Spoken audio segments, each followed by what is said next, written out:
All right, so I have baby Emma here joining me today. She's very excited about our book. It is called Love Your Enemies by Sharon Salzberg and Rob Thurman. And we picked a book that is amazing for baby ears. So here we go. Right away, assume I don't simply lie down and let whoever wants to harm me take a shot. That would be masochistic, serving no one. To deal with enemies, I must do everything possible to avoid people who wish to harm me in order to keep them from being in a position to carry out hurtful plans. Between avoidance and defensiveness lies a middle way. When we hurt, we automatically feel victimized and respond with anger, hatred, or fear. We are seldom as bad as our enemies make us out to be, but anger often makes us hurt ourselves more than any enemy could ever hurt us. Now I know why the record didn't work. You pushed the button. I do not need the strength of anger to keep my enemies away from trampling me. Anger only tricks me. We have the tendency to want to turn forgiveness into a single, universally desirable thing, but forgiveness is much more complex than that. We all know that the notion of forgiveness is a selfless act executed for the other at our own expense, but we forget that compassion begins at home, and we must attend to our own wounds before we open ourselves or our hearts to others. I tire of being whipped by uncontrollable inner impulses. Anger is like a powerful addiction, and I vow to realize the full power of angry mental impulses. Patience is the middle ground between anger and joy. I might get irritated when harmed, but I will not lose myself to the anger so long as I tolerate and am patient. Patience doesn't mean dull endurance, but a much bigger picture, recognizing how I carry on and even flourish. It doesn't mean being apathetic. Remember, sovereignty. It is powerful awareness of weathering anger. The key is to intervene mentally, emotionally, and physically as soon as possible to dissipate internal discomfort and engage the situation externally with energy prior to blow-up. The moment before frustration bursts into anger, become vividly aware judgment is sound and that you have a chance to act effectively. If there is something you can do about a situation, you must do it with urgency and forcefulness. It must be controlled, measured, and well aimed with elegance and grace. And if you cannot, you must redirect your mind to diffuse discomfort and frustration, using that energy to develop mental immunity. Use pain endured to evolve creatively without losing your temper or suppressing rage.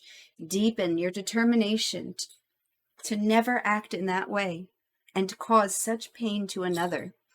If I act outwardly, my active engagement will be much more effective if I am reasonable and in control of my energy than if I am out of control and overreacting. Just to put all of that in layman's terms, basically what it's saying are two things. First of all, once you get to that angry moment, it is hard to hold those words in, and those words hurt because people will assume that you mean them even if you didn't, even if you just said them to get a rise out of them. But also on the other side of things, if you're on the other end of those hurtful words, then you know firsthand just how upset and sad you are, and you're going to try and make that person just as upset and sad as you are. So try, as hard as it is, to get before that point, to be mindful, not just to diffuse the situation, but just endure for a moment and then focus on how you're feeling, focus on what you're thinking, and then the most important part, focus on what you can control and start to work on that, whether it's anything positive, whether it's painting, music, art, your relationship, and you need to focus on, maybe I'll go for a walk for the first time in a month, maybe I'll cook dinner for tonight. Whatever it is that will make you feel better for you, that's what you need to do. Regardless of the outcome, it is imperative to remain cheerful. That doesn't mean putting on a false face. Suppressing true emotions, it never works. But when I move more assertively to change the situation while there is still hope, I can be appropriately forceful, even aggressive if necessary. Getting upset will never improve the situation. It will only add to frustration and unhappiness. Changing perception, however you do it, is crucial, since with anger, you're dealing with an addiction. Just as substance addicts are seduced into thinking that the substance will relieve their bad feeling, anger presents itself in your mind as its own helpful energy. Why be unhappy about something if you can do something about it? If you can't do anything about it, then why be unhappy about it? Herein lies the difference between an enlightened psychology astute approach to anger versus conventional anger. Ultimately, it is much easier to suffer than to be happy. Unless we come up with a positive antidote, the causes of suffering outnumber the causes of joy. The only way to experience true joy is to change our response. It's the only thing we have control of, after all. Tolerating discomfort gives us the ability to endure. As long as we are in the thrall of anger, we will continue to create the causes of our suffering. Suffering builds character, helping us overcome pride and arrogance. It helps us to identify with others who suffer and to deepen and truthen our sympathy. The paradox is the more we are driven to focus on helping others overcome suffering, the less we focus on our own suffering and the happier we actually become. Motivation to scour the sources of suffering, discovering in the process our negative actions and attitudes are the real enemies. When grasping this, we understand the first level of patience, the tolerance of suffering, developed through the discipline of conscious suffering or learning from suffering as a spur of transcendent freedom. Why bother explode in anger? Save energy for coming up with the most effective, rational response to avoid the harm, or the most efficient way to cool down the enemy. We cannot take responsibility for enemies that torment us, since hurting us is their involuntary reaction to their fear that we will hurt them, or their subliminal memory of our having hurt them in the past. Ignoring attempts at provocation, maintaining good cheer in spite of others' hostility, between the two of those, eventually people will run out of reasons to not like you. What are you feeling right now? Will I be able to get what I want? Help to tell if I'm using my time wisely. Those are two important questions. What am I feeling right now? And will I be able to get what I want? Don't ask what the world needs. Ask what makes me come alive and go do it, because the world needs people who come alive. There are 4 basic steps to victory over our secret enemy.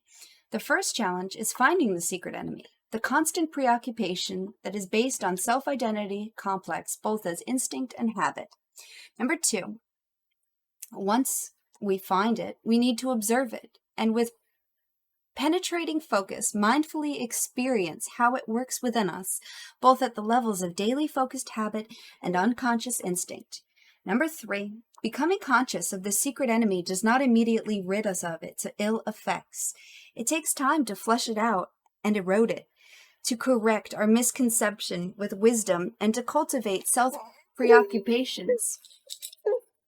our self-preoccupations antidote and other preoccupation. And number 4, and finally, we have to deepen our critical understanding of the secret enemy by all means of contradiction, to go deeper and deep enough to uproot the underlying instinctual pattern, reach into the well-being and the bliss of inner freedom, and seal our rise from our inner enemy. Now, what that means specifically, because that's why I do these, is for people who aren't taught these things in school and, people who need this second look at other things. It's explaining your secret enemy. Now, some people call that their inner saboteur, your sabotager. Some people call it anxiety.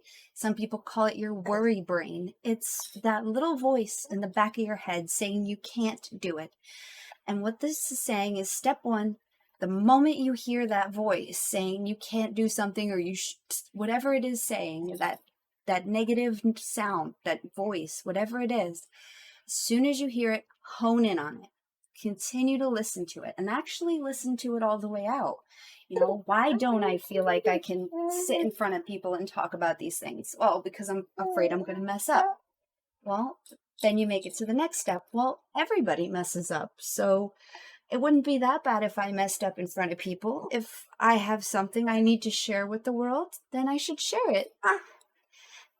As long as you can listen to it and actually genuinely listen to your anxiety, you'll be able to hear what your inner voice is saying, and that can help you climb mountains you never knew you could climb before.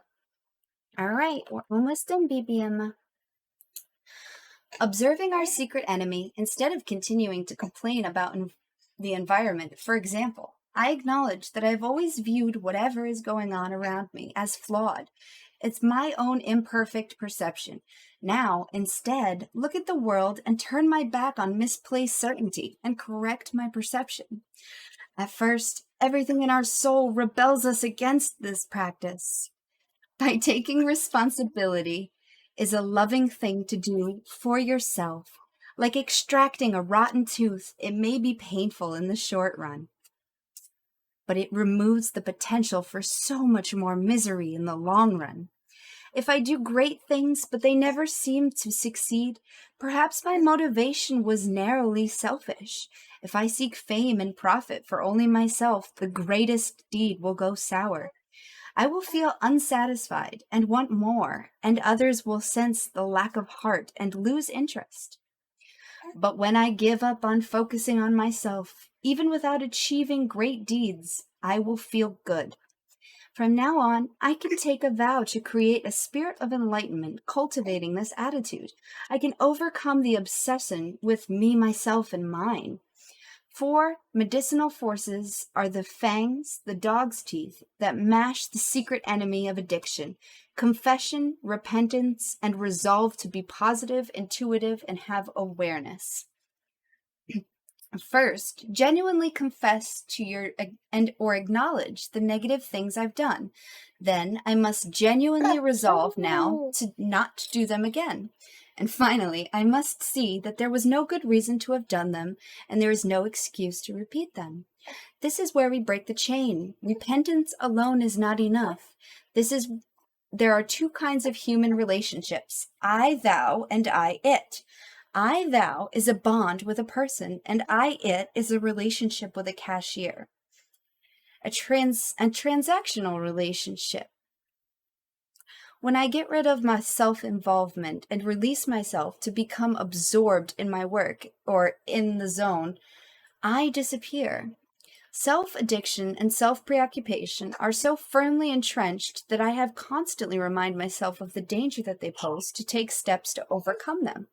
As I gain insight into my causes of actions, I literally become free and more powerful, confident and content, and it attracts envy and adulation of others.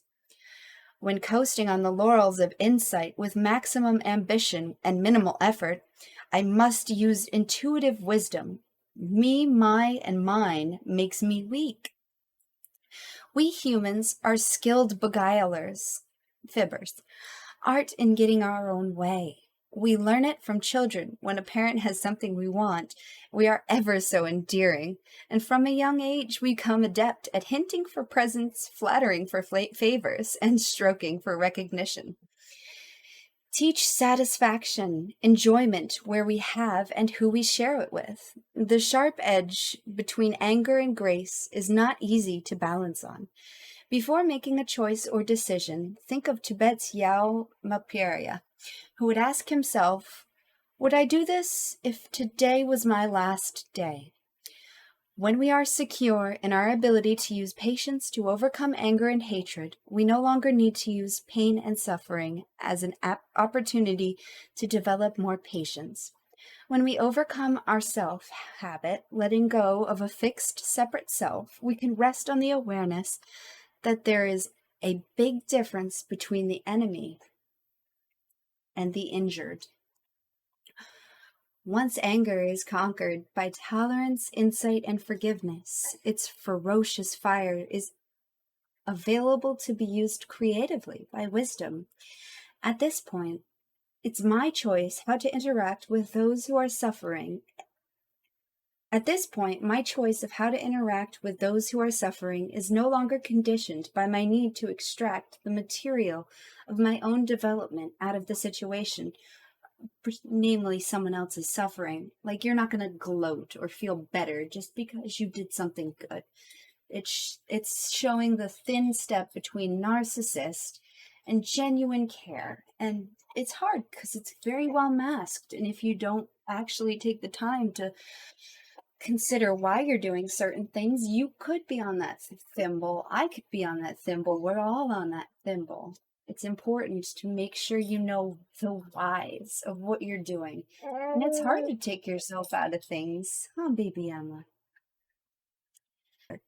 There is a distinction between self-esteem and self-compassion. Self-esteem depends on an impression of having succeeded, measured against objective standards. Am I good enough, smart enough, rich enough? But self-compassion is unconditional open-heartedness that is self-sustained through good times and bad. Self-esteem implies competitiveness and will fail us when the chips are down. It is so easy to see how harmful it is to be in the habit of self-regard. But if I move to a more cosmic perspective and become aware of shortcomings, I can see when I focus on others, their wants and needs, all of those things in myself.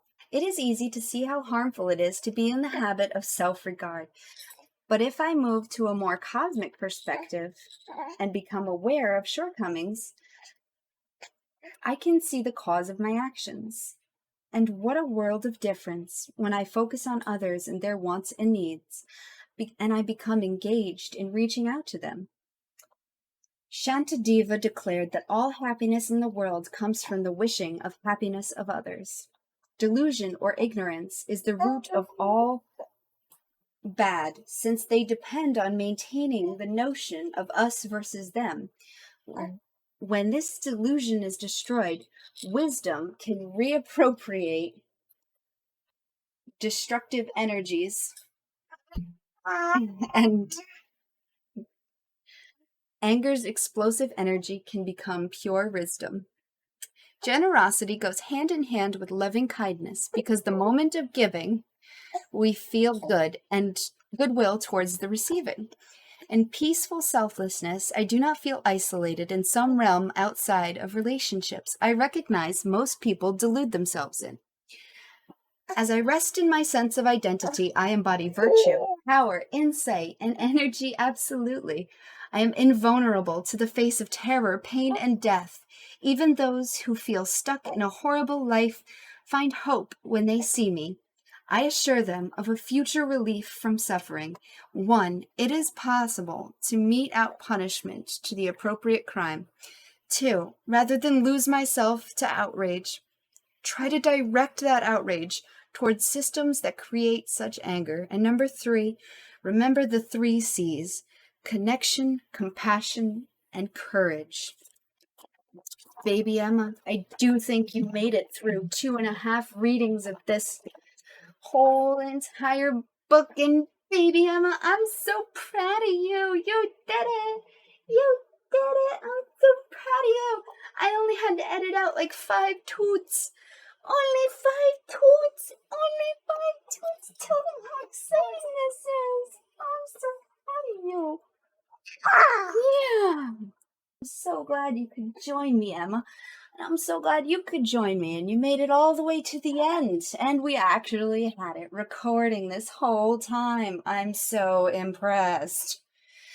Thanks for joining me. Once again, I still have no idea where this is going or what I'm doing with this. I just know it's the basis of something I want for the rest of my life. Maybe it's what I'm going to pass on to my children after I pass away. All right, guys. Thank you so much for joining us. Thank you, Emma, for being good. And I hope you can have some compassion, courage, and let's put charisma in there. Because why the heck not? I hope you have a great day. Bye.